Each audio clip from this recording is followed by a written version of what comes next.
Hi friends, இன்றைக்கி நம்ம வீடியோவில் என்ன சமைக்க போகிறோம் அப்படின்றத பார்க்கலாம் வாங்க. இன்றைக்கி வந்துட்டு நான் வந்து கூட்டாஞ்சோறு தான் ஆக்க போகிறேன். அதுக்கு வந்துட்டு எண்ணெய் ஊற்றி கடுகு போட்டுட்டு 10 பல் பூண்டு, பச்சை மிளகா, வெங்காயம், சோம்பு எல்லாத்தையும் போட்டு நல்லா வதக்கணும். கருவேப்பிலலாம் போட்டு வதக்கிட்டேன். தக்காளி போட்டு நல்லா வதக்கிக்கலாம். இதுக்கு முன்னாடியே பார்த்திங்கன்னா வந்துட்டு நான் வந்து பெருங்காயத்தூள், மஞ்சத்தூள் எல்லாம் போட்டு 1 டம்ளர் ரைஸுக்கு வந்துட்டு அரிசிக்கு வந்துட்டு 3 டம்ளர் நான் தண்ணி ஊற்றிருக்கேன். தேவையான அளவு உப்பு போட்டுக்கலாம். அரிசியும் பருப்பும் வந்து ஒன்றா வந்து நான் ஊற வச்சுருக்கேன். அதை வந்து நல்லா வந்து கழுவிக்கலாம். இப்போ வந்து ஒலை கொதிக்குது. இப்போ அரிசியை போட்டாச்சு.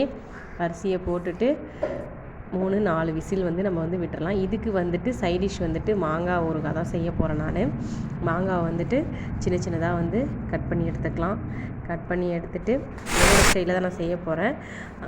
எண்ணெய் ஊற்றி கடுகு போட்டு மாங்காவை நல்லா போட்டு சால்ட்டு, மிளகாத்தூள் போட்டு கிண்டி இறக்கிக்கலாம். இந்த வீடியோ பிடிச்சிருக்கா மறக்காம சப்ஸ்கிரைப் பண்ணுங்கள் ஃப்ரெண்ட்ஸ். தேங்க்யூ.